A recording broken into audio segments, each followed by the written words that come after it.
here's the thing, Peter. Yeah. You're stepping over a line now. You're stepping over a line. You know you are. I suppose they're questions though, Peter. that people want to know. Peter, you want to know. Take responsibility for what you want to know. Don't say what other people. This is a conversation that I'm having with you. ¿Cuántos mejores amigos tienes? ¿De esos que están a tu lado pase lo que pase? Durante años, Star Trek ha sido considerada una historia de trabajo en equipo y exploración. Pero entre bastidores, las cosas estaban lejos de ser pacíficas. Los duelos y rivalidades no solo formaban parte del guión, eran reales. ¿Qué ocurrió en el plató? ¿Por qué una escena icónica estuvo a punto de provocar el abandono del reparto? ¿Y qué decisiones secretas convirtieron a William Shatner en el más controvertido de sus coprotagonistas? Permanece atento, porque esta es la historia de Star Trek que nunca has oído. Pasión por la interpretación desde la infancia. Antes de entrar en la historia entre bastidores, retrocedamos en el tiempo para conocer la infancia de William Shatner. La vida de William Shatner comenzó el 22 de marzo de 1931 en Montreal, Canadá. Su nacimiento fue un acontecimiento trascendental. Debido al mal estado de las carreteras, su madre se vio obligada a dar a luz en casa.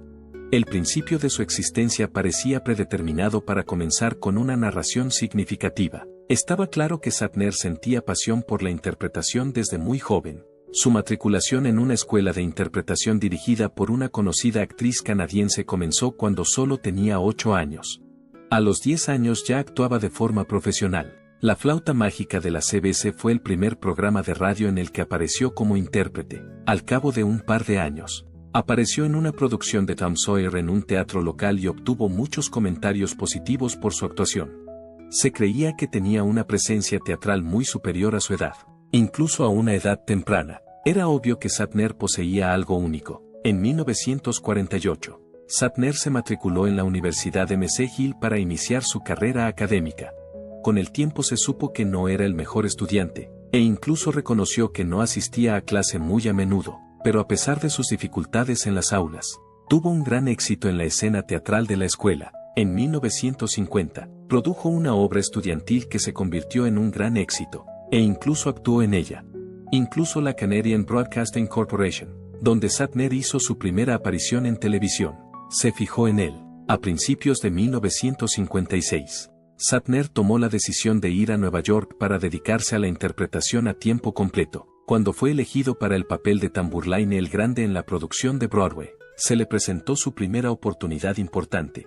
El espectáculo solo pudo representarse durante 20 funciones antes de ser clausurado. No obstante, supuso un avance significativo para un joven actor que no había recibido ninguna formación oficial. A partir de finales de los años 50 y hasta principios de los 60, Shatner comenzó su carrera en televisión tras abandonar Broadway. Se le podía ver por ahí. Su agenda estaba repleta de diversos programas, como Alfred Hitchcock Presents, The Defenders y The Outer Limits. En cambio, The Twilight Zone era la que realmente destacaba. En la película de 1960 Nick of Time, interpretó el papel de un tipo locamente enamorado de una máquina de adivinación. A continuación, en 1963, protagonizó la película Pesadilla a 20.000 pies, en la que interpretaba a un tipo que se asustaba ante un extraño monstruo posado en el ala de un avión. Con estas interpretaciones, Shatner demostró su talento para representar a personajes al borde del pánico. Un camino totalmente distinto llevó a Shatner a convertirse en estrella de la televisión en el año 1963, como el conocido Conquistador. Interpretó el papel de Alejandro Magno en el episodio piloto del programa de televisión Alejandro Magno. Otro miembro del reparto era Adam West, que en el futuro se convertiría en Batman. El piloto se centraba en la batalla de Issus, en la que Alejandro Magno, interpretado por Shatner, dirigía su ejército contra los persas. Sin embargo, la cadena decidió no continuar con la serie, y el piloto no se estrenó como telefilme hasta 1970. Si el programa hubiera continuado, la carrera de Shatner podría haber tomado una dirección muy distinta, que incluso podría no haber desembocado en Star Trek. Star Trek y polémica entre bastidores. Aunque a William Shatner le dieron el papel del Capitán Kirk en 1966, tuvo que superar una serie de obstáculos para llegar a ese punto. Al principio, otro capitán estaba al mando de Star Trek. Durante el episodio piloto inicial, titulado La Jaula, Jeffrey Hunter interpretó el papel del Capitán Pike. A pesar de que el piloto fue rechazado por la NBC, que afirmó que era demasiado flojo y académico, La cadena optó por hacer algo nuevo en lugar de poner fin a la serie. Se solicitó la creación de un segundo piloto con un nuevo protagonista. De esta manera, se le dio la oportunidad a Shatner. Shatner se encontraba entonces en Nueva York, dedicando su atención a la finalización de otros proyectos. Recibió una llamada para ver el piloto que había sido rechazado. La calidad del mismo le pareció satisfactoria, pero pensó que los intérpretes actuaban con demasiada seriedad. Poco después, Hunter tomó la decisión de no volver. Oficialmente, se debió a que deseaba concentrarse en el cine. Shatner, sin embargo, hizo una referencia velada a la posibilidad de que hubiera algo más en la historia. Independientemente de los hechos, el puesto de capitán estaba vacío en ese momento, y Shatner intervino para ocuparlo inmediatamente, y Shatner era muy consciente de que necesitaba hacer que el capitán Kirk destacara. Su objetivo era que Kirk experimentara una sensación de sorpresa y curiosidad, como si fuera alguien realmente entusiasmado por aventurarse en lo desconocido. En la misma línea, deseaba que Kirk tuviera una personalidad afable, como la de un relajado capitán de barco. Tenía la impresión de que Kirk era el tipo de persona que podía decir algo como, George, gira a la izquierda, en lugar de dar órdenes rígidas y oficiales. El público pudo sentirse más unido a Kirk a nivel personal gracias a su combinación de seguridad en sí mismo y accesibilidad. Dos personas diferentes sirvieron de motivación a Shatner para crear el personaje de Kirk. Un ejemplo de ello es el conocido personaje naval Horatio Hornblower, famoso por su audacia y brillantez. Alejandro Magno fue la otra gran figura. 2 años antes, Shatner había interpretado el papel de Alexander en una serie de televisión, y aportó parte de esa intensidad para asumir el papel de Kirk. Además, Shatner contribuyó a los aspectos cómicos de Kirk. Tenía la impresión de que el piloto inicial era demasiado pesado, y deseaba hacer las cosas más ligeras. Gracias a esta comedia, Kirk adquirió mayor profundidad, pero era más que un simple capitán comprometido. Además de ser capaz de hacer reír a su equipo y conectar con ellos a nivel humano, también era un tipo divertido. Debido a que poseía tanto comicidad como fuerza, Kirk se convirtió en una figura a la que la gente disfrutaba viendo. En uno de los primeros episodios, la actuación de Shatner fue puesta a prueba. La personalidad de Kirk estaba dividida en 2 lados distintos. Era necesario que Shatner representara todos los aspectos de Kirk, y lo hizo de una manera que ejemplificaba la naturaleza polifacética del personaje. Durante el transcurso de este episodio, tuvo lugar un suceso inesperado. Nimoy fue quien ideó el pellizco vulcano en el cuello, que se convirtió en uno de los movimientos más reconocibles de Spock. Además, este no fue el único esfuerzo creativo del reparto. Tanto William Shatner como Leonard Nimoy colaboraron con frecuencia en la reescritura de los guiones, lo que resultó tanto en magia creativa como en importantes desafíos. Entre los años 1967 y 1967, durante la producción de The Trouble with Tribbles, pasaron 14 horas seguidas cambiando diálogos, sobre todo para Kirk y Spock. Debido a ello, se omitieron las líneas de otros personajes, lo que irritó al guionista del episodio, David Herold. En la tercera temporada, el resto del reparto empezó a referirse cariñosamente a la serie como el show de Shatner y Nimoy. Esto se debió al hecho de que sus frecuentes reescrituras se hicieron tan habituales. A veces, sin embargo, no era una broma. Se enzarzaron en una furiosa disputa con el director el 8 de marzo de 1968, cuando trabajaban en la película El síndrome del paraíso. Nimoy creía que el momento en que Kirk experimenta la pérdida de memoria debía ser más tenue, pero Shatner quería que fuera dramático y apasionado. Hasta que el productor Gene Roddenberry intervino y puso las cosas bajo control. El altercado hizo que la producción se retrasara durante muchas horas. Como resultado de este tipo de conflictos, quedó claro hasta qué punto sus reescrituras afectaban a todos los que trabajaban en el plató. No solo los guionistas y cineastas estaban irritados por las acciones de Shatner. También hubo casos en los que produjo problemas con el reparto. Durante el rodaje de The Man Trap, el 15 de septiembre de 1966, se produjo una escena que pasaría a la historia. Como Shatner creía que Nimoy estaba acaparando demasiado protagonismo, se metió repetidamente en las tomas de cámara que Nimoy estaba realizando. Para ser exactos, 17 veces. Esto obligó a repetir las tomas y produjo tal nivel de estrés que Nimoy dijo que abandonaría el plató si no cesaba. También hubo un acontecimiento significativo que tuvo lugar en 1968 durante la producción de Los hijastros de Platón. Este evento involucró un histórico beso interracial entre Uhura y Kirk. Shatner estaba preocupado por la respuesta del público, por lo que pidió que se rodara una versión de la película en la que el beso no tuviera lugar. Sin embargo, Nicky Nichols, que interpretaba a Uhura, opinaba que el beso era significativo. Ella y Shatner estropearon todas las tomas que no incluían el beso para asegurarse de que los productores no pudieran utilizar la versión que no incluía el beso. Como resultado, el estudio no tuvo más remedio que utilizar la versión real. Fue un momento que pasaría a la historia de la televisión. La producción de Star Trek fue un reto para todos los implicados. En varios casos, las jornadas duraron 16 horas o más. Cuando el reparto y el equipo de The Doomsday Machine trabajaron sin parar durante 22 horas para completar el episodio en 1967, fue el ejemplo de trabajo más agotador que jamás se había producido. Según su rutina, Shatner empezaba el día a las 5:30 a.m. para aplicarse el maquillaje, y no se marchaba hasta pasada la medianoche. Finalmente fueron las largas horas las que lo agotaron. El 3 de octubre de 1968, después de trabajar en The Tholian Web durante 18 horas, Shatner sufrió una crisis nerviosa y un colapso en su actuación, y se negó a continuar a menos que se le diera un descanso. Esto dio lugar al establecimiento de un nuevo reglamento que ordenaba tiempos de ocio. No obstante, el riguroso ritmo nunca llegó a aligerarse del todo. Vida privada. La vida personal de Shatner sufrió un importante revés como consecuencia de todo este empleo. Mientras trabajaba en Star Trek, su primer matrimonio con Gloria Rand terminó en divorcio. En una entrevista en 2018, Shatner reconoció que se había perdido 217 cenas familiares en el transcurso de 3 años, una de las cuales fue la celebración del 5º cumpleaños de su hija Leslie en 1968. En 1967, llegó a renunciar al día de Navidad para volver a rodar la película The Gamesters of Triskelion, como resultado de otra sesión de revisión con Nimoy. La frustración de Gloria aumentó, especialmente después de que él no pudiera asistir a la obra escolar en la que actuaba su hija Elizabeth el 12 de abril de 1968. Gloria presentó la demanda de divorcio en junio de 1969, no mucho después de la conclusión del programa. Declaró que la distancia emocional y las ausencias regulares de su marido eran demasiado para ella.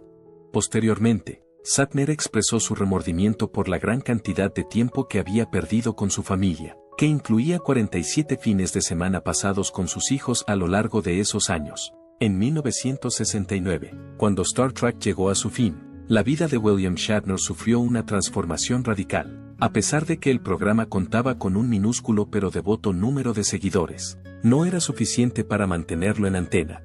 La cancelación del programa dificultó que Shatner encontrara trabajo en la industria de la interpretación, al no poder representarle en ningún otro personaje que no fuera el del Capitán Kirk. Le resultó extremadamente difícil conseguir nuevos papeles. Hace solo unos años se le consideraba una estrella en ascenso, y algunos incluso se refirieron a él como el próximo Marlon Brando. A partir de ese momento, estaba en paro y confundido sobre lo que debía hacer a continuación. A partir de principios de la década de 1970, las cosas siguieron deteriorándose. Esto significaba que Shatner no tenía más remedio que aceptar todos y cada uno de los papeles que se le presentaban, aunque fueran en películas de bajo presupuesto que perjudicaban su carrera. Big Bad Mama, The Devil's Reign y Kingdom of the Spiders son solo algunas de las películas en las que apareció, pero no eran el tipo de iniciativas que quería emprender. El hecho de que la gente empezara a verle solo como un actor de ciencia ficción y terror hizo que le resultara mucho más difícil salir del encasillamiento que le había acompañado desde la aparición de Star Trek. Como no tenía una fuente de ingresos fiable, le resultaba difícil mantener a sus 3 hijos, que residían en Beverly Hills con su madre. Como consecuencia de su grave situación económica, Shatner se vio obligado a vivir en una tienda de campaña en el Valle de San Fernando. Pasado algún tiempo, se refirió a esta fase de su vida como solo ese periodo, ya que le resultaba extremadamente difícil hablar de ella.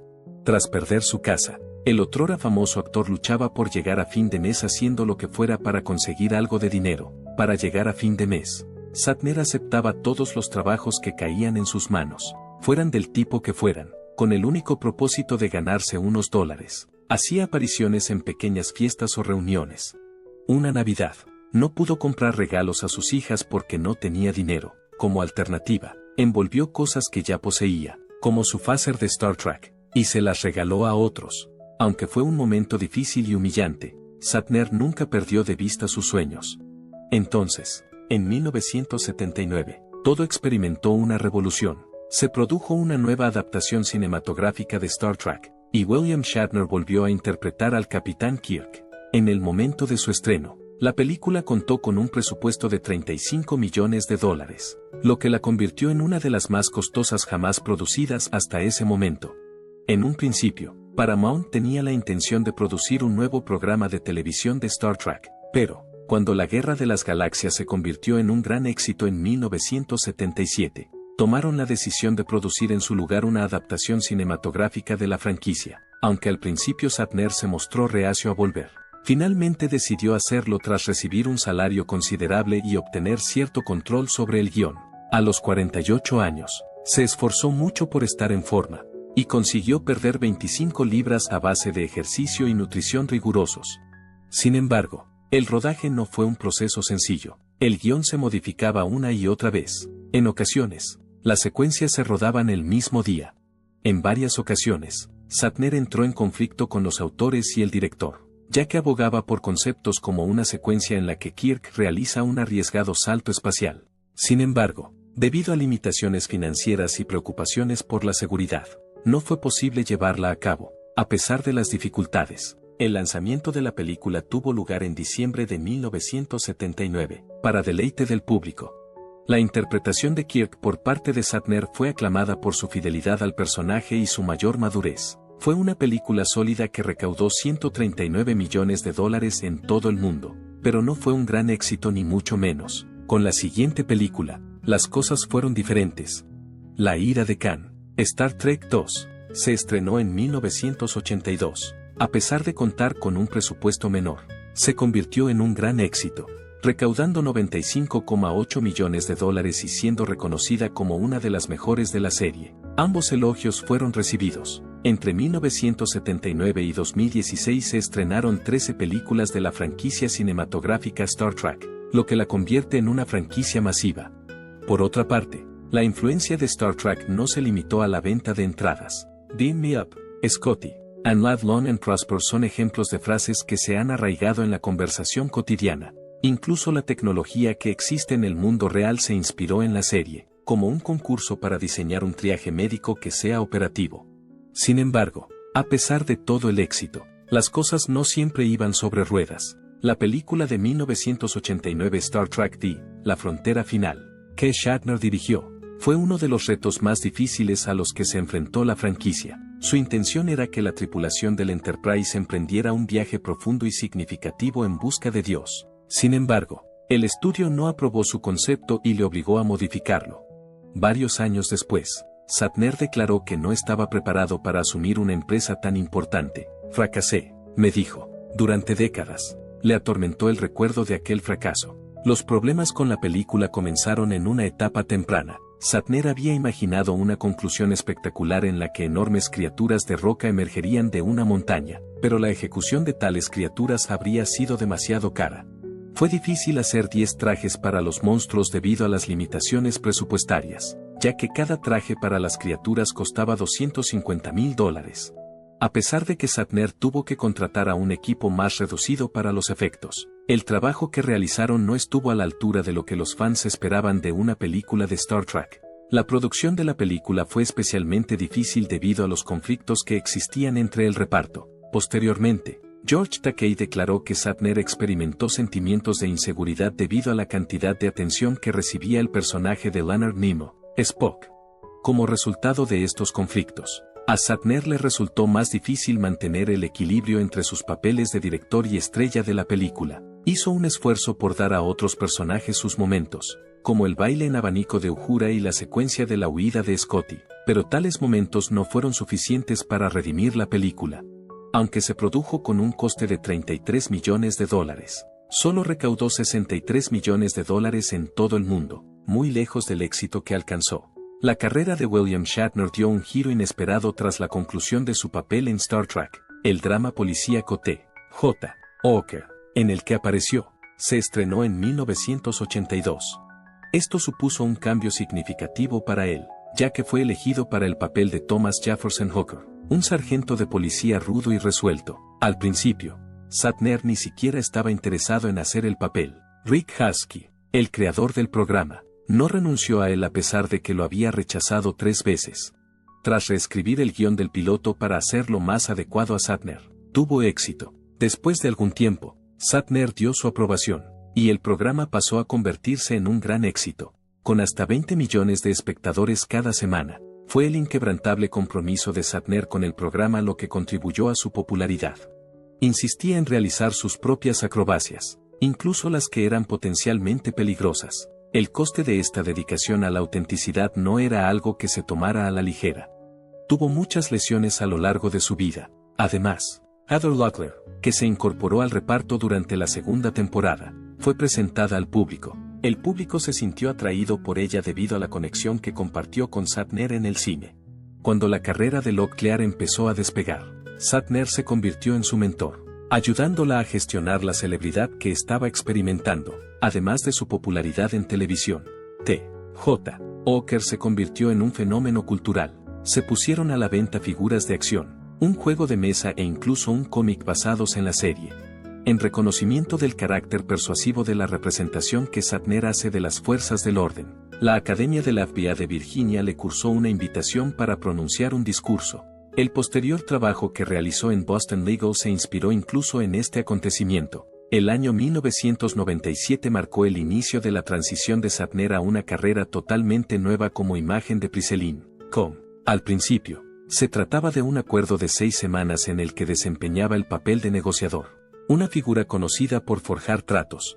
Su asociación con Priceline duró 22 años, durante los cuales los anuncios ganaron una enorme popularidad. En un momento dado, Shatner tomó la decisión de recibir el pago en forma de acciones en lugar de en efectivo. Al parecer, sus acciones valían $600 millones en el momento en que las acciones de Priceline experimentaban una subida meteórica. No hay pruebas de que Shatner los vendiera realmente, pero el hecho de que lo hiciera contribuyó al mito de que es un astuto hombre de negocios. Por su carácter cómico e ingenioso, los anuncios de Priceline se hicieron bastante populares. Cuando el personaje de Shatner falleció en un anuncio que se emitió en 2012, la gente se quedó atónita. En realidad, el concepto surgió de un sueño que tuvo Shatner, que tuvo la amabilidad de compartir con la organización. Shatner ha grabado más de 100 anuncios para Priceline a lo largo de su carrera. Uno de los más memorables de estos anuncios se publicó en 2019, y en él aparecía negociando gangas en un mundo extraterrestre, una referencia a su herencia de Star Trek. Uno de los regresos más significativos de la historia de la televisión fue la interpretación de Shatner como Danny Crane en la serie Boston Legal, que se emitió entre 2004 y 2008. Al principio, Shatner dudó en aceptar el papel porque creía que sería demasiado trabajo para él a su edad, aunque en aquel momento tenía 73 años. David E. Kelley, creador del programa, consiguió convencerle asegurándole que el personaje estaría hecho a su medida, conocido por su excéntrica conducta y su eslogan. Danny Crane era una figura más grande que la vida, famosa por su estrafalario comportamiento. Un número significativo de las escenas más hilarantes protagonizadas por el personaje fueron improvisadas por Shatner, y los autores incluso hicieron un hueco en el guión para estos momentos Shatner. La camaradería que existía entre Danny Crane y Alan Shore, interpretado por James Spader, era un componente esencial del éxito del programa. Las charlas nocturnas que mantenían en el balcón se convirtieron en una característica definitoria del programa. Esto se debe a que estas secuencias se rodaron con frecuencia a altas horas de la noche, lo que les confiere una cualidad onírica y personal. Shatner se convirtió en el actor de más edad en recibir un premio Emmy por un papel dramático gracias a su interpretación, que le valió 2 premios Emmy. No era el final de la trayectoria artística de Shatner en ese momento. En 1968, publicó el peculiar álbum hablado titulado The Transformed Man, que desde entonces ha cosechado seguidores de culto. Este disco marcó el inicio de su carrera como músico. Sin embargo, en 2004, llamó la atención de la crítica con Has Been, un álbum producido por Van Folds y que mostraba una auténtica profundidad artística. A los 74 años, Shatner llegó a tocar en directo la canción Common People en el Festival de Glastonbury. Esta música se convirtió en un inesperado éxito por su sorprendente popularidad. En su faceta de escritor, Shatner ha escrito más de 30 libros, uno de los cuales es la exitosa serie Tag War, que también ha sido adaptada a un programa de televisión, cómics y un videojuego. Además, ha escrito sobre la relación entre la ciencia ficción y la ciencia real en el libro titulado I'm Working on That, Estoy trabajando en eso, en el que realizó entrevistas a conocidos expertos como Stephen Hawking. En 2016 se publicó Leonard, unas conmovedoras memorias escritas por Shatner sobre su amistad con Leonard Nimoy. Además de revelar lo unidos que estaban, el libro también reveló el desafortunado hecho de que tuvieron un desencuentro antes del fallecimiento de Nimoy, una anécdota que conmovió a mucha gente, aunque tiene 90 años. Shatner no ha bajado el ritmo. En el año 2020, produjo un álbum llamado The Blues, que contó con varias colaboraciones de músicos conocidos. Además, en su libro titulado Boldly Go, Reflections on a Life of Awe and Wonder, publicado en 2022, reflexionaba sobre su vida y su profesión. El hecho de que Shatner siga aventurándose en territorios inexplorados, tanto dentro como fuera de la pantalla, queda demostrado por el hecho de que el libro contenía relatos de su viaje al espacio con Blue Origin en 2019. La vida amorosa de William Shatner ha sido tan dramática como los personajes que ha interpretado en el pasado. La vida amorosa.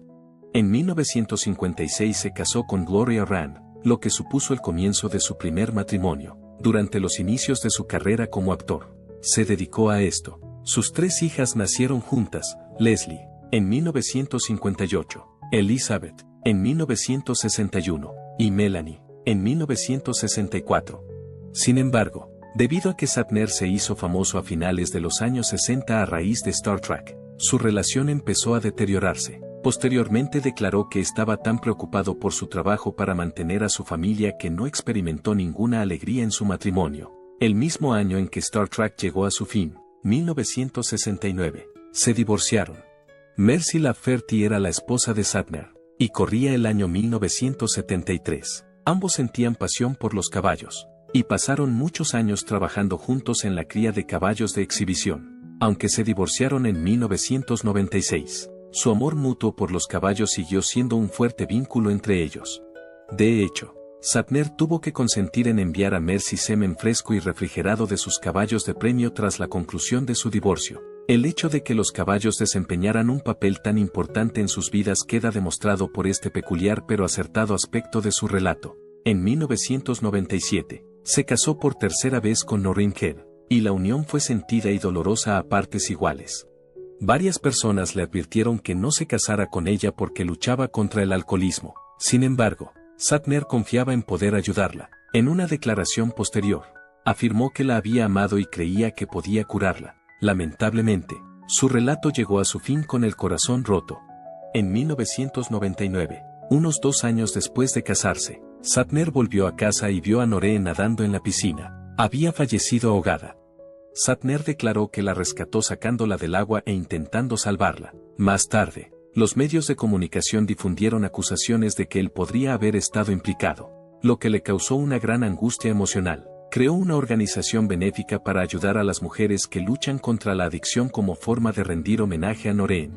Fue en el año 2001 cuando Shatner se casó con Elizabeth Martin. Mantuvieron una relación aparentemente estable y agradable durante más de 20 años. Sin embargo, en el año 2020 se divorciaron. Sin embargo, no fue la conclusión. Pasado un tiempo, decidieron volver a reunirse. 2024 fue el año en que Shatner reveló que volvían a vivir juntos.